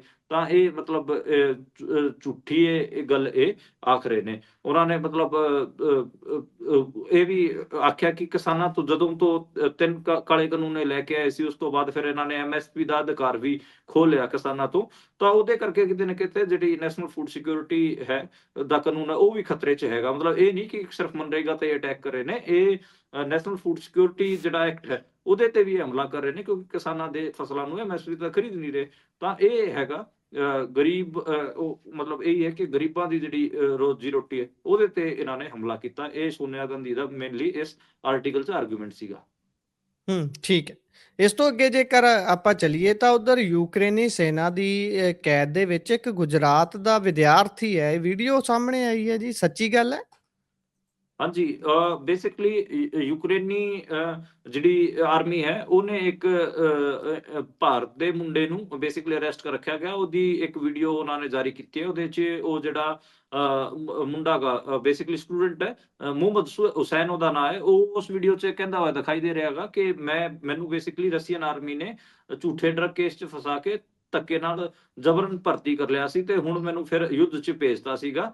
ਤੇ ਉਹਦੇ 'ਚ ਵੀਡੀਓ 'ਚ ਕਹਿੰਦਾ ਹੋਇਆ ਸੁਣਾਈ ਦੇ ਰਿਹਾ ਗਾ ਕਿ ਭਾਰਤੀਆਂ ਦੇ ਵਿੱਚ ਇਹ ਜਾਗਰੂਕਤਾ ਫੈਲਾਈ ਜਾਵੇ ਤੇ ਮੈਨੂੰ ਆਪਣੇ ਘਰ ਵਾਪਸ ਸੱਦਿਆ ਜਾਵੇ, ਮੇਰੀ ਮਾਂ ਮੇਰਾ ਇੰਤਜ਼ਾਰ ਕਰ ਰਹੀ ਹੈ। ਇਸ ਕਿਸਮ ਦੀ ਮਤਲਬ ਬੇਸਿਕਲੀ ਉਹਦੇ ਉਸ ਵੀਡੀਓ ਦੀ ਟੋਨ ਹੈਗੀ ਆ। ਮੋਰਬੀ ਦਾ ਰਹਿਣ ਵਾਲਾ ਗਾ, 2024 'ਚ ਰਸ਼ੀਆ 'ਚ ਪੜ੍ਹਨ ਗਿਆ ਸੀਗਾ, ਪਰ ਉਹ ਹੁਣ ਉਸ ਤੋਂ ਬਾਅਦ ਰਸ਼ੀਅਨ ਆਰਮੀ 'ਚ ਸ਼ਾਮਲ ਹੋ ਗਿਆ ਸੀ, ਤੇ ਹੁਣ ਯੂਕਰੇਨੀ ਸੈਨਾ ਨੇ ਉਸਨੂੰ ਅਰੈਸਟ ਕਰ ਰੱਖਿਆ ਗਾ। ਹੁਣ ਇਹਦੇ 'ਚ ਦਿੱਕਤ ਕੀ ਹੈ? ਦੇਖੋ, ਆਪਾਂ ਨੂੰ ਮਤਲਬ ਠੀਕ ਇਹ ਮੈਂ ਬੇਸਿਕਲੀ ਇਸ ਥਿਊਰੀ ਤੇ ਯਕੀਨ ਨਹੀਂ ਕਰ ਪਾ ਰਿਹਾ ਕਿ ਜਿਹੜੀ ਇੱਥੇ ਜਿਹੜੇ ਆਪਣੇ ਮੁੰਡੇ ਕਹਿ ਰਹੇ ਨੇ ਕਿ ਸਾਨੂੰ ਤਾਂ ਧੱਕੇ ਨਾਲ ਭਰਤੀ ਕਰ ਲਿਆ ਆਰਮੀ 'ਚ, ਤੇ ਸਾਨੂੰ ਯੁੱਧ 'ਚ ਭੇਜਤਾ। ਇਹ ਮੈਂ ਇਸ ਚੀਜ਼ ਤੇ ਯਕੀਨ ਨਹੀਂ ਕਰ ਪਾ ਰਿਹਾ, ਕਿਉਂਕਿ ਮੇਰੀ ਗੱਲ ਵੀ ਹੋ ਰਹੀ ਸੀ ਰਸ਼ੀਆ ਦੇ ਵਿੱਚ, ਮੇਰੇ ਵੀ ਕੰਟੈਕਟ ਨੇ। ਮੈਂ ਇੱਕ ਇੰਡੀਆ ਦੇ ਇੱਕ ਵੱਡੇ ਫਾਰਮਾਸਿਸਟ ਨੂੰ ਜਾਣਦਾ ਗਾ, ਜਿਹਦਾ ਉੱਥੇ ਬਿਜ਼ਨਸ ਚੱਲਦਾ ਗਾ, ਤੇ ਉਹਦੇ ਨਾਲ ਮੇਰੀ ਗੱਲ ਹੋ ਰਹੀ ਸੀਗੀ ਕਿ ਕਿਵੇਂ ਬਈ ਇਹ ਕੀ ਚੱਕਰ ਚੱਲ ਰਿਹਾ ਗਾ, ਤੇ ਸਾਰੇ ਮੁੰਡੇ ਆਪਣੇ ਕਹਿ ਰਹੇ ਕਿ ਸਾਨੂੰ ਧੱਕੇ ਨਾਲ ਭਰਤੀ ਕਰ ਲਿਆ। ਕਹਿੰਦੇ ਯਾਰ ਇੱਥੇ ਇਹ ਕਿਹੜੀ ਪੜ੍ਹਾਈ ਪੜ੍ਹਨ ਆਉਂਦੇ ਨੇ, ਇਹ ਤਾਂ ਰੋਜ਼ਗਾਰ ਦੀ ਤਲਾਸ਼ ਵਾਸਤੇ ਹੀ ਆਉਂਦੇ ਨੇ। ਤੇ ਇੱਥੇ ਕਈਆਂ ਨੂੰ ਲੱਗਦਾ ਗਾ ਕਿ ਹਾਂ ਸਰਕਾਰੀ ਨੌਕਰੀ ਹੈ, ਕਰ ਲਓ ਜੁਆਇਨ, ਤੇ ਕਰ ਲੈਂਦੇ ਨੇ, ਬਾਅਦ 'ਚ ਫਿਰ ਰੋਂਦੇ ਨੇ। ਉਹ ਹੁਣ ਉੱਥੇ ਤਾਂ ਜੰਗ ਲੱਗੀ ਹੋਈ ਹੈ, ਜੰਗ ਦੇ ਦੌਰਾਨ ਕੋਈ ਆਰਮੀ 'ਚ ਜਾਊਗਾ ਤਾਂ ਫਿਰ ਉਹਨੂੰ ਤਾਂ ਅਗਲੇ ਜੰਗ 'ਚ ਭੇਜਣਗੇ ਹੀ। ਤਾਂ ਜੀ ਉਹ ਬਿਲਕੁਲ। ਗੱਲ ਉਹਨਾਂ ਨੇ ਆਖੀ। ਖੈਰ, ਇੱਕ ਤਾਂ ਇਹ ਹੈ ਕਿ ਹਾਂ, ਇਹ ਗੱਲ ਸਹੀ ਹੈ ਕਿ ਕਿਉਂਕਿ ਪੁਤਿਨ ਵੀ ਇੱਥੇ ਇੰਡੀਆ ਆ ਕੇ ਗਿਆ ਸੀਗਾ, ਤੇ ਘੱਟੋ ਘੱਟ ਨਰਿੰਦਰ ਮੋਦੀ ਨੂੰ ਇਹ ਤਾਂ ਕਹਿ ਹੀ ਦੇਣਾ ਚਾਹੀਦਾ ਕਿ ਜਿਹੜੇ ਸਾਡੇ ਮੁੰਡੇ ਫਸੇ ਹੋਏ ਨੇ ਤੁਹਾਡੇ ਜੰਗ 'ਚ, ਉਹਨਾਂ ਨੂੰ ਘੱਟੋ ਘੱਟ ਵਾਪਸ ਹੀ ਭੇਜ ਦਿਓ। ਪਰ ਉਸ ਕਿਸਮ ਦੀ ਕੋਈ ਗੱਲ ਨਿਕਲ ਕੇ ਤਾਂ ਆ ਨਹੀਂ ਰਹੀ। ਹਰਿਆਣੇ ਦੇ ਵੀ ਬਥੇਰੇ ਮੁੰਡੇ ਫਸੇ ਹੋਏ ਨੇ, ਤਕਰੀਬਨ 24 ਮੁੰਡੇ ਨੇ ਜਿਹੜੇ ਜੀ। ਫਸੇ ਹੋਏ ਨੇ। ਤਾਂ ਖੈਰ, ਇਹਨਾਂ ਬਾਰੇ ਹੁਣ ਉਸ ਹਿਸਾਬ ਨਾਲ ਗੱਲ ਤਾਂ ਹੋ ਨਹੀਂ ਰਹੀ। ਇਸ ਕਿਸਮ ਦੀਆਂ ਛੋਟੋ-ਛੋਟੋ ਵੀਡੀਓਜ਼ ਆਉਂਦੀਆਂ ਨੇ ਜਿਨ੍ਹਾਂ 'ਚ ਇਹ ਕਹਿੰਦੇ ਹੋਏ ਸੁਣਾਈ ਦਿੰਦੇ ਨੇ ਕਿ ਸਾਨੂੰ ਧੱਕੇ ਨਾਲ ਭਰਤੀ ਕਰ ਲਿਆ ਤੇ ਸਾਨੂੰ ਵਾਪਸ ਸੱਦੋ। ਜੀ। ਇਸ ਤੋਂ ਅੱਗੇ ਜੇਕਰ ਚੱਲੀਏ ਤਾਂ ਉਧਰ ਏਅਰ ਇੰਡੀਆ ਦਾ ਇੱਕ ਪਲੇਨ ਹਵਾ ਦੇ ਵਿੱਚ ਹੀ ਉਸ ਸਮੇਂ ਲੋਕਾਂ ਦੀ ਜਾਨ ਖਤਰੇ 'ਚ ਪਾ ਦਿੰਦਾ ਹੈ, ਜਦੋਂ ਇੱਕ ਇੰਜਣ ਬੰਦ ਹੋ ਗਿਆ। ਉਸ ਤੋਂ ਬਾਅਦ ਦੂਸਰੇ ਇੰਜਣ ਦੇ ਸਹਾਰੇ ਐਮਰਜੈਂਸੀ ਲੈਂਡਿੰਗ ਕਰਾਉਣੀ ਪਈ। ਇਹ ਜਹਾਜ਼ਾਂ ਦਾ ਅੱਜ-ਕੱਲ੍ਹ ਬੜਾ ਰੌਲਾ ਚੱਲ ਰਿਹਾ। ਹਾਂ, ਮੈਂ ਤਾਂ ਅੱਖੀਂ ਦੇਖ ਕੇ ਆਇਆ ਖੈਰ। ਦਿੱਲੀ ਤੋਂ ਬੰਬੇ ਜਾ ਰਿਹਾ ਸੀਗਾ ਏਅਰ ਇੰਡੀਆ ਬੋਇੰਗ 777 ਸੀਰੀਜ਼ ਵਾਲਾ, ਤੇ ਉਹਦੇ 'ਚ ਤਕਰੀਬਨ 350 335 ਲੋਕ ਸਵਾਰ ਸੀਗੇ ਜੀ। ਉਹਦਾ ਹਵਾ 'ਚ ਇੱਕ ਇੰਜਣ ਬੰਦ ਹੋ ਗਿਆ, ਦੂਜੇ ਇੰਜਣ ਰਾਹੀਂ 40 ਮਿੰਟ ਲੱਗੇ ਉਹਨੂੰ ਐਮਰਜੈਂਸੀ ਲੈਂਡਿੰਗ ਕਰਾਈ ਗਈ। ਤੇ ਜਦੋਂ ਉਹ ਲੈਂਡਿੰਗ ਕਰਾਈ ਗਈ ਉਦੋਂ ਮਤਲਬ ਜਿਹੜੇ ਪੈਨਿਕ ਦੀਆਂ ਵੀਡੀਓਜ਼ ਵੀ ਆਪਾਂ ਨੂੰ ਦੇਖਣ ਨੂੰ ਮਿਲਿਆ ਕਿ ਕਿਵੇਂ ਉਹ ਜਿਹੜੇ ਨਰਵਸ ਸੀਗੇ ਜਿਹੜੇ ਉਹਦੇ 'ਚ ਯਾਤਰੀ ਸੀਗੇ। ਖੈਰ ਇਹ ਜੀ। ਬੜਾ ਚੱਕਰ ਹੈ ਕਿ ਮਤਲਬ ਅੱਜ-ਕੱਲ੍ਹ ਇੰਡੀਆ ਦੇ ਜਿਹੜੇ ਏਅਰ ਸਰਵਿਸ ਹੈ, ਉਹਦੇ ਤੇ ਖਾਸੇ ਕੁਐਸਚਨ ਮਾਰਕ ਹੈਗੇ। ਕਦੇ ਉਹ ਡਿਲੇ ਵੀ ਹੋ ਰਹੀਆਂ ਨੇ, ਰੱਦ ਵੀ ਹੋ ਰਹੀਆਂ ਨੇ, ਤੇ ਇਸ ਕਿਸਮ ਦੀਆਂ ਦਿੱਕਤਾਂ ਵੀ ਆ ਰਹੀਆਂ ਨੇ, ਜਿਹਦੇ 'ਚ ਐਮਰਜੈਂਸੀ ਲੈਂਡਿੰਗਸ ਹੈਗੀਆਂ। ਉੱਧਰ ਕਹਿੰਦੇ ਵੀ ਗ੍ਰੇਡਡ ਰਿਸਪੌਂਸ ਐਕਸ਼ਨ ਪਲਾਨ ਦੇ ਬਾਅਦ ਵੀ ਜਿਹੜਾ ਐਕਸ਼ਨ ਪਲਾਨ 4 ਹੈ, ਇਹਦੇ ਬਾਅਦ ਵੀ ਪੋਲਿਊਸ਼ਨ ਤੇ ਕੋਈ ਕੰਟਰੋਲ ਨਹੀਂ ਹੋ ਰਿਹਾ। ਇਹ ਕੀ ਪਲਾਨ ਸੀ? ਇਹਦੇ ਤੇ ਪਹਿਲਾਂ ਮਾੜਾ ਜਿਹਾ ਚਾਨਣਾ ਪਾਇਓ ਤੇ ਫਿਰ ਦੱਸਿਓ ਵੀ ਪੋਲਿਊਸ਼ਨ ਹੁਣ ਕਿੱਦਾਂ ਰੁਕੂ? Basically quality for air commission for air quality management का एक बना पैनल बना रखा सरकारी डिपार्टमेंट है। ਉਹਨੇ ਗ੍ਰੈਫ 4 ਲਾਗੂ ਕੀਤਾ ਸੀਗਾ, ਤੇ ਉਸ ਦੇ ਬਾਵਜੂਦ ਜਿਹੜਾ AQI ਦਿੱਲੀ ਦੇ ਵਿੱਚ ਕਈ ਥਾਵਾਂ ਤੇ 400 ਤੋਂ ਵੱਧ ਹੈਗਾ, ਕਿਤੇ 370, ਕਿਸੇ 400, ਤੇ ਮਤਲਬ ਪੋਲਿਊਸ਼ਨ ਤਾਂ ਘੱਟ ਹੋ ਨਹੀਂ ਰਿਹਾ। ਉਹਦੇ 'ਚ ਮਤਲਬ ਇਹੀ ਹੈਗਾ ਕਿ ਜਿਹੜੇ ਐਮਸੀਡੀ ਹੈ ਉਹ ਵੀ ਪ੍ਰਦੂਸ਼ਣ ਫੈਲਾਣ ਵਾਲਿਆਂ ਤੇ ਕਾਰਵਾਈ ਤਾਂ ਕਰ ਰਹੀ ਹੈ, ਪਰ ਕੁਝ ਬਣ ਨਹੀਂ ਰਿਹਾ। ਮੈਨੂੰ ਲੱਗਦਾ ਹੈਗਾ ਕਿ ਜਦੋਂ ਤੱਕ ਦਿੱਲੀ ਦੇ ਵਿੱਚ ਘੱਟੋ ਘੱਟ 10 ਦਿਨਾਂ ਦਾ ਪਰਮਾਨੈਂਟ ਲੋਕਡਾਊਨ ਨਹੀਂ ਲਾਇਆ ਜਾਂਦਾ, ਜਿਹੜਾ ਕਰੋਨਾ ਦੇ ਵਿੱਚ ਲਾਇਆ ਗਿਆ ਸੀ ਉਸ ਕਿਸਮ ਦਾ, ਉਦੋਂ ਤੱਕ ਗੱਲ ਨਹੀਂ ਬਣਨੀ। ਹੁਣ ਤੁਸੀਂ ਕਹੋਗੇ ਕਿ ਜਿਹਨੇ ਰੋਜ਼ ਕਮਾ ਕੇ ਖਾਣਾਗਾ, ਮਜ਼ਦੂਰਾਂ ਦਾ ਕੀ ਬਣੂਗਾ ਜੀ, ਇਸ ਕਿਸਮ ਦੇ ਉਹਨਾਂ ਨੂੰ ਤੁਸੀਂ ਘੱਟੋ ਘੱਟ 10 ਦਿਨਾਂ ਦਾ ਰਾਸ਼ਨ ਦਿਓ, ਉਹਨਾਂ ਦੀ ਦਿਹਾੜੀਆਂ ਦਿਓ, ਤੇ ਜਿੰਨੇ ਵੀ ਉਹਨਾਂ ਦੇ ਐਮਪਲੋਇਰ ਨੇ, ਯਾਨੀ ਕਿ ਜਿਹੜੇ ਉਹਨਾਂ ਨੂੰ ਐਮਪਲੋਏ ਕੀਤਾ ਹੋਇਆ, ਉਹਨਾਂ ਨੂੰ ਕਹੋ ਕਿ ਤੁਸੀਂ ਇਸ ਟਾਈਮ ਜਿਹੜਾ ਜਿੰਨੇ ਦਿਨ ਲੋਕਡਾਊਨ ਹੋਊਗਾ ਉਦੋਂ ਉਹਨੂੰ ਉਹਨੇ ਦਿਨ ਦੀ ਤੁਸੀਂ ਦਿਹਾੜੀ ਇਹਨਾਂ ਦੀ ਨਹੀਂ ਕੱਟੋਗੇ। ਤਾਂ ਮਤਲਬ ਇਸ ਕਿਸਮ ਦਾ ਤੁਸੀਂ ਘੱਟੋ ਘੱਟ ਕੋਈ ਐਕਸ਼ਨ ਪਲਾਨ ਲੈ ਕੇ ਆਓ, ਉਸ ਤੋਂ ਬਾਅਦ ਹੀ ਦਿੱਲੀ ਸਾਹ ਲੈਣ ਜੋਗੀ ਹੋਊਗੀ, ਇਸ ਤੋਂ ਪਹਿਲਾਂ ਨਹੀਂ ਹੋਣ ਜਾ ਰਹੀ। ਮੀਂਹ ਪੈ ਨਹੀਂ ਰਿਹਾ, ਜੇ ਇਹਨਾਂ ਨੇ ਜਿਹੜੀ ਆਪਾਂ ਕਹਿ ਲਈਏ ਕਿ ਬਨੋਟੀ ਜਿਹੜਾ ਮੀਂਹ ਸੀਗਾ ਉਹ ਵੀ ਪਵਾਉਣ ਦੀ ਕੋਸ਼ਿਸ਼ ਕੀਤੀ, ਕ੍ਰਿਤਰਿਮ ਆਪਾਂ ਕਹੀਏ ਤਾਂ ਉਹ ਅਨਸਕਸੈਸਫੁਲ ਰਿਹਾ। ਧੱਕੇ ਨਾਲ ਜਿਹੜਾ ਮੀਂਹ ਪਵਾਉਣ ਦੀ ਕੋਸ਼ਿਸ਼ ਸੀਗੀ, ਇਹਨਾਂ IIT ਵਾਲਿਆਂ ਨੇ 4 ਜਹਾਜ਼ ਭੇੜਾਏ, ਤੇ ਕਈ ਘੰਟੇ ਕੋਸ਼ਿਸ਼ ਵੀ ਕੀਤੀ, ਬਣਿਆ ਕੱਖ ਨਹੀਂ, ਕਿਉਂਕਿ ਉਸ ਟਾਈਮ ਹਿਊਮਿਡਿਟੀ ਵੀ ਨਹੀਂ ਸੀਗੀ। ਤਾਂ ਉਹ ਜੀ। ਬੜਾ ਚੱਕਰ ਫਸਿਆ ਹੋਇਆ ਹੈਗਾ। ਉਹਦਾ ਇੱਕੋ ਮੈਨੂੰ ਲੱਗਦਾ ਗਾ ਇਲਾਜ ਹੈ ਕਿ ਤੁਸੀਂ ਕੰਪਲੀਟਲੀ 10 ਦਿਨਾਂ ਵਾਸਤੇ ਘੱਟੋ ਘੱਟ ਲੋਕਡਾਊਨ ਰੱਖੋ, ਤੇ ਜਿਹੜੀ ਐਮਰਜੈਂਸੀ ਸਰਵਿਸਿਜ਼ ਵੀ ਹੈ ਉਹਦੇ ਵਾਸਤੇ ਤੁਸੀਂ ਕਹਿ ਦਿਓ ਕਿ ਸਿਰਫ EVs ਹੀ ਅਲਾਉ ਕਰੋ, ਤੁਸੀਂ ਜਿਹੜੇ ਇਲੈਕਟ੍ਰਿਕ ਵਹੀਕਲਸ ਨੇ ਉਹਨਾਂ ਨੂੰ ਹੀ ਅਲਾਉ ਕਰੋ। ਮਤਲਬ ਡੀਜ਼ਲ ਦੀ, ਪੈਟਰੋਲ ਦੀ ਤਾਂ ਕੋਈ ਗੱਡੀ ਸਟਾਰਟ ਹੀ ਨਾ ਹੋਣ ਦਿਓ, ਕੋਈ ਇੰਡਸਟਰੀ ਜੀ। ਸਟਾਰਟ ਨਾ ਹੋਣ ਦਿਓ, ਕੋਈ ਕਿਸੇ ਕਿਸਮ ਦਾ ਕੰਸਟਰਕਸ਼ਨ ਵਰਕ ਨਾ ਚੱਲਣ ਦਿਓ। ਉਸ ਤੋਂ ਬਾਅਦ ਕੋਈ ਫਰਕ ਪਊਗਾ, ਉਸ ਤੋਂ ਪਹਿਲਾਂ ਤਾਂ ਨਹੀਂ ਮੈਨੂੰ ਲੱਗਦਾ ਗਾ ਕਿ ਉੱਥੇ ਫਰਕ ਪੈਣ ਵਾਲਾ। ਜੀ। ਉਧਰ ਅਗਲੀ ਜੇਕਰ ਆਪਾਂ ਗੱਲ ਕਰੀਏ ਤਾਂ ਹਰਿਆਣੇ ਦੇ ਵਿੱਚ ਕਹਿੰਦੇ ਵਿਧਾਨ ਸਭਾ ਸੈਸ਼ਨ ਚੱਲ ਰਿਹਾ ਹੈ ਤੇ ਅੱਜ ਇਲੈਕਟੋਰਲ ਰਿਫਾਰਮਸ ਤੇ ਪ੍ਰਸਤਾਵ ਤੇ ਹੰਗਾਮਾ ਹੋ ਗਿਆ। ਗੱਲ ਚੱਲਦੇ ਕਾਂਗਰਸ ਵਾਲੇ ਕਹਿੰਦੇ ਵੀ ਮੰਤਰੀ ਨੇ ਸਾਡੇ ਵਿਧਾਇਕਾਂ ਨੂੰ ਗਾਲ ਵੀ ਕੱਢੀ ਹੈ। ਇਹ ਤਾਂ ਕੰਮ ਜ਼ਿਆਦਾ ਚਰਚਾ 'ਚ ਆ ਗਿਆ, ਖੂੰਖਾਰ ਹੀ ਹੋ ਗਿਆ ਸੀ, ਕਹਿੰਦੇ ਬਿੱਲ ਤੱਕ ਚਲੇ ਗਏ। ਦੇਖੋ ਚੱਕਰ ਕੀ ਹੈ ਕਿ ਤੁਹਾਨੂੰ ਇੰਟਰਸਟਿੰਗ ਮੈਂ ਦੱਸ ਦਾਂਗਾ। ਹਰਿਆਣੇ ਦਾ ਨਾਂ ਲੈ ਕੇ ਰਾਹੁਲ ਗਾਂਧੀ ਨੇ ਵੋਟ ਚੋਰੀ ਦਾ ਆਰੋਪ ਲਾਇਆ ਸੀਗਾ, ਤੇ ਜਿਹੜਾ ਅਵਿਸ਼ਵਾਸ ਪ੍ਰਸਤਾਵ ਕੁਛ ਦਿਨ ਪਹਿਲਾਂ, 3 ਦਿਨ ਪਹਿਲਾਂ ਲੈ ਕੇ ਆਈ ਸੀਗੀ ਜਿਹੜੀ ਕਾਂਗਰਸ, ਤੇ ਉਹ ਵੀ ਕਿਤੇ ਨਾ ਕਿਤੇ ਇਸੇ ਮੁੱਦੇ ਤੇ ਲੈ ਕੇ ਆਈ ਸੀ। ਇਹਦੇ ਉਲਟ ਬੀਜੇਪੀ ਨੇ ਕੀ ਕੀਤਾ, ਬੀਜੇਪੀ ਨੇ ਬੇਸਿਕਲੀ ਹਾਊਸ ਤੇ ਚਰਚਾ ਰੱਖ ਲਈ ਇਲੈਕਟੋਰਲ ਰਿਫਾਰਮਸ ਤੇ ਕਿ ਹਾਂ ਠੀਕ ਹੈ, ਤੁਸੀਂ ਵੋਟ ਚੋਰੀ ਦਾ ਮੁੱਦਾ ਚੱਕ ਰਹੇ ਹੋ, ਪੂਰੇ ਮੁਲਕ 'ਚ ਜਾ ਕੇ ਹਰਿਆਣੇ ਦੀ ਸਰਕਾਰ ਨੂੰ ਬਦਨਾਮ ਕਰ ਰਹੇ ਹੋ, ਤਾਂ ਫਿਰ ਕਰੋ ਇਸ ਤੇ ਡਿਸਕਸ਼ਨ। ਤੇ ਉਹਦੇ 'ਚ ਫਿਰ ਇਹ ਜਿਹੜੇ ਅਪੋਜੀਸ਼ਨ ਵਾਲੇ ਹੈਗੇ ਆ, ਇਹ ਰੌਲਾ ਪਾਉਣ ਲੱਗੇ, ਤੇ ਬਾਅਦ 'ਚ ਫਿਰ ਇਹ ਵਾਕਆਊਟ ਕਰ ਗਏ। ਜਿਹੜੇ ਨਾਇਬ ਸੈਣੀ ਸੀਗੇ, ਨਾਇਬ ਸੈਣੀ ਦੇ ਮੰਤਰੀ ਮਹੀਪਾਲ ਡਾਂਡਾ ਵਗੈਰਾ, ਉਹ ਖਾਸੇ ਅਗਰੈਸਿਵ ਸੀਗੇ, ਤੇ ਉਹਨਾਂ ਨੇ ਮਤਲਬ ਖਾਸਾ ਸੁਣਾਇਆ ਕਾਂਗਰਸ ਵਾਲਿਆਂ ਨੂੰ। ਦੱਸੋ ਫਿਰ, ਦਿਓ ਆਰਗੂਮੈਂਟ ਦਿਓ, ਰੱਖੋ ਆਪਣੀ ਗੱਲ ਕਿ ਕਿਵੇਂ ਵੋਟਾਂ ਚੋਰੀਆਂ ਹੋਈਆਂ ਤੇ ਕੀ ਕਰ ਸਕਦੇ ਨੇ। ਕਾਂਗਰਸ ਵਾਲਿਆਂ ਦਾ ਜਿਹੜੇ ਸੀਨੀਅਰ ਆਗੂ ਸੀਗੇ ਉਹਨਾਂ ਦਾ ਇਹ ਕਹਿਣਾ ਸੀਗਾ ਕਿ ਇਹ ਜਿਹੜਾ ਇਲੈਕਟੋਰਲ ਰਿਫਾਰਮ ਜਿਹੜਾ ਇਸ਼ੂ ਹੈਗਾ ਇਹ ਤਾਂ ਸੈਂਟਰ ਦਾ ਇਸ਼ੂ, ਅਸੀਂ ਤਾਂ ਇਹਦੇ ਤੇ ਡਿਬੇਟ ਵੀ ਨਹੀਂ ਕਰ ਸਕਦੇ। ਸਪੀਕਰ ਸਾਹਿਬ ਨੇ ਪਤਾ ਨਹੀਂ ਕਿਉਂ ਇਹਦੇ ਤੇ ਪਰਮਿਸ਼ਨ, ਠੀਕ ਹੈ ਨਹੀਂ ਹੈਗਾ, ਪਰ ਜੇ ਪਰਮਿਸ਼ਨ ਮਿਲ ਗਈ ਹੈ ਬੋਲਣ ਦੀ ਤਾਂ ਘੱਟੋ ਘੱਟ ਤੁਸੀਂ ਉਹਦੇ ਤੇ ਗੱਲ ਤਾਂ ਰੱਖੋ ਆਪਣੀ। ਤਾਂ ਇਹ ਜੀ ਕਾਂਗਰਸ ਵਾਲੇ ਵਾਕਆਊਟ ਹੀ ਕਰ ਗਏ ਜੀ। ਬਾਕੀ ਖਾਸੀ ਗਹਿਮਾ ਗਹਿਮੀ ਦੇਖਣ ਚ ਮਿਲੀ ਹੈਗੀ ਆ। ਤਾਂ ਮਤਲਬ ਇੱਕ ਵੋਟ ਚੋਰੀ ਇਸ਼ੂ ਲੋਕਾਂ ਚ ਲੈ ਕੇ ਜਾਣਾ ਇੱਕ ਅੱਡ ਚੀਜ਼ ਹੈ, ਉਹਨੂੰ ਪ੍ਰੂਵ ਕਰਨਾ ਤੇ ਉਹਦੇ ਤੇ ਫਿਰ ਖੜੇ ਰਹਿਣਾ, ਉਹਦੇ ਤੇ ਜੀ ਪਹਿਰਾ ਦੇਣਾ ਇੱਕ ਦੂਜੀ ਬਿਲਕੁਲ ਅੱਡ ਕਿਸਮ ਦੀ ਚੀਜ਼ ਹੈ। ਤਾਂ ਇਹ ਅੱਜ ਮੈਨੂੰ ਮਿਸਿੰਗ ਲੱਗੀ ਹਰਿਆਣਾ ਕਾਂਗਰਸ। ਜੀ ਇਸ ਤੋਂ ਅੱਗੇ ਜੇਕਰ ਚੱਲੀਏ ਤਾਂ ਆਰਐਸਐਸ ਮੁਖੀ ਮੋਹਨ ਭਾਗਵਤ ਹੋਣੀ ਲਿਵ ਇਨ ਰਿਲੇਸ਼ਨਸ਼ਿਪ ਤੇ ਬੋਲੇ ਨੇ, ਕੀ ਕਹਿੰਦੇ ਨੇ, ਉਹਨਾਂ ਦਾ ਕੀ ਟੇਕ ਹੈ ਇਸ ਤੇ?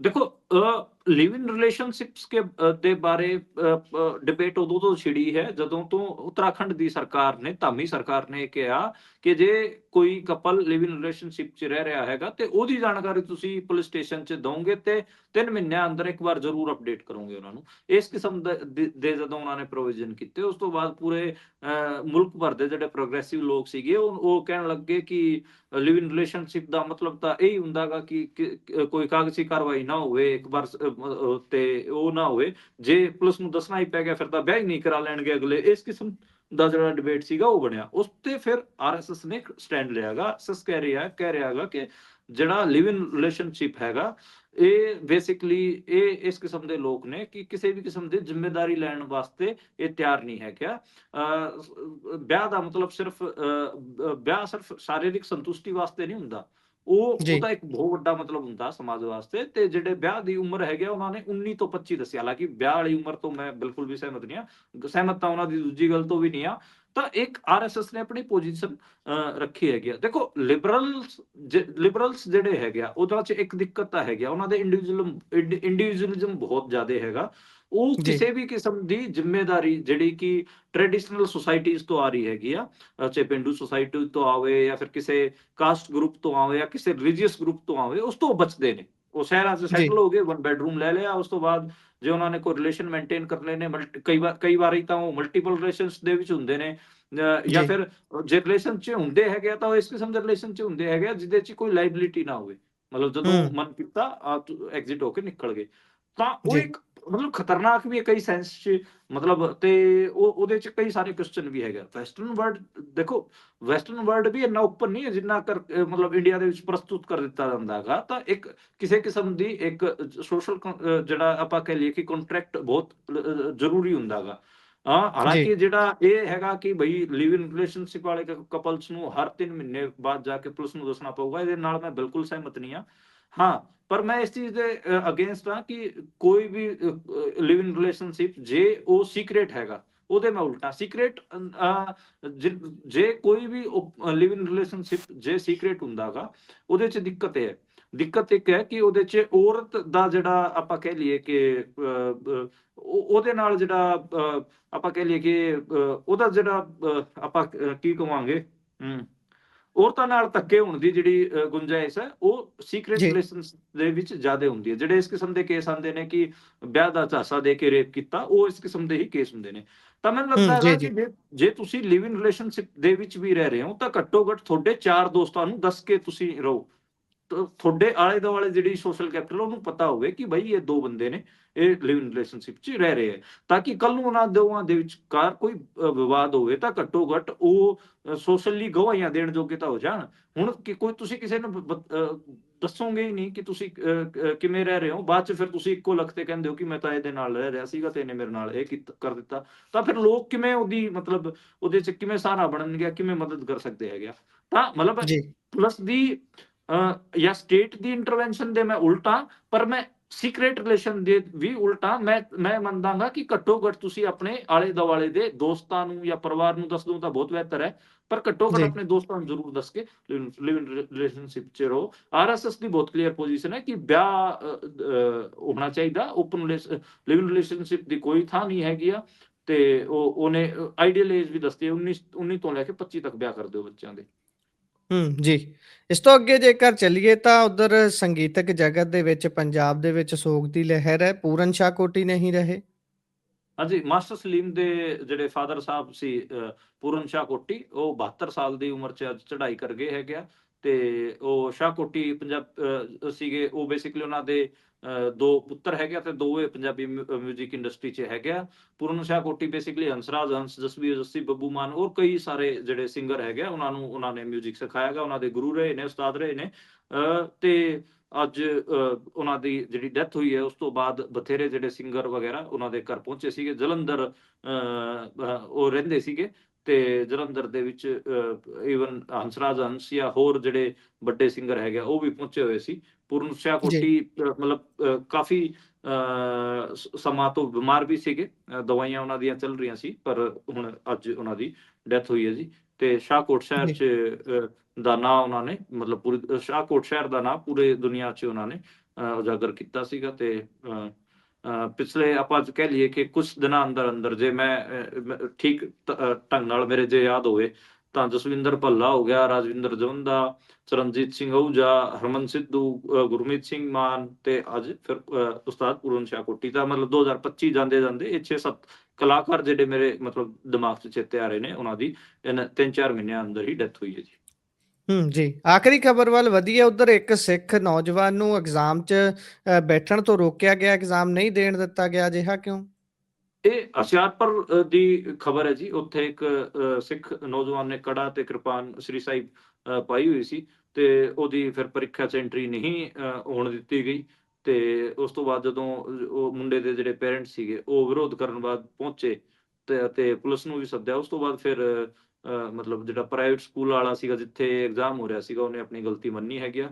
ਤੇ ਇਹਦੇ 'ਚ ਉਹਨੇ ਮਤਲਬ ਸੰਗਤ ਸਾਹਮਣੇ ਵੀ ਗਲਤੀ ਮੰਨੀ ਹੈ। ਤੇ ਜਿਹੜਾ ਉਹਨਾਂ ਨੇ ਇੱਕ ਪ੍ਰੋਟੋਕਾਲ ਬਣਾ ਰੱਖਿਆ ਸੀਗਾ ਕਿ ਕੜਾ ਤਾਰਨਾ ਬੇਸਿਕਲੀ ਕਿ ਇਹ ਐਗਜ਼ਾਮ ਦੇਣ ਦੀ ਸ਼ਰਤ ਹੈ। ਤੇ ਉਹਦੇ ਤੇ ਬਾਅਦ ਅੱਛਾ 'ਚ ਉੱਥੇ ਸਿੱਖ ਸੰਗਤਾਂ ਨੇ ਉਹਦੇ ਤੇ ਰੌਲਾ ਪਾਇਆ, ਤਾਂ ਫਿਰ ਉਹਨਾਂ ਨੇ ਮੰਨ ਲਿਆ ਗਿਆ ਕਿ ਸਾਡੇ ਤੋਂ ਗਲਤੀ ਹੋਈ ਹੈ, ਤਾਂ ਅੱਗੇ ਅਸੀਂ ਇਸ ਕਿਸਮ ਨਾਲ ਨਹੀਂ ਰੋਕਾਂਗੇ। ਇਹ ਬੜਾ ਮਤਲਬ ਚੱਕਰ ਹੈ। ਕਈ ਵਾਰ ਆਪਾਂ ਦੇਖਦੇ ਹਾਂ ਕਿ ਅਜੀਬ ਹੀ ਕਿਸਮ ਦੇ ਜਿਹੜੇ ਪ੍ਰੋਟੋਕਾਲ ਬਣਾ ਲੈਂਦੇ ਨੇ। ਕਦੇ ਮੁਸਲਮਾਨ ਕੁੜੀਆਂ ਦੇ ਹਿਜਾਬ ਤੇ ਇਹਨਾਂ ਨੂੰ ਦਿੱਕਤ ਆ ਜਾਂਦੀ ਹੈ, ਕਦੇ ਸਿੱਖਾਂ ਦੇ ਕੜੇ ਤੇ ਜਾਂ ਕਿਰਪਾਨ ਤੇ ਇਹ ਰੌਲਾ ਪਾ ਲੈਂਦੇ ਨੇ। ਖੈਰ ਜੀ ਉੱਥੋਂ ਦੀ ਸਿੱਖ ਸੰਗਤ ਨੇ ਉਹਨਾਂ ਨੂੰ ਚੰਗੇ ਤਰੀਕੇ ਨਾਲ ਸਮਝਾਤਾ ਹੈਗਾ। ਜੀ ਇਸੇ ਦੇ ਨਾਲ ਪ੍ਰੋਗਰਾਮ ਦਾ ਸਮਾਂ ਹੁੰਦਾ ਹੈ ਜੀ ਸਮਾਪਤ। ਤੁਸੀਂ ਜੁੜੇ, ਜਾਣਕਾਰੀਆਂ ਸਾਂਝੀਆਂ ਕੀਤੀਆਂ, ਬਹੁਤ ਬਹੁਤ ਧੰਨਵਾਦ ਜੀ।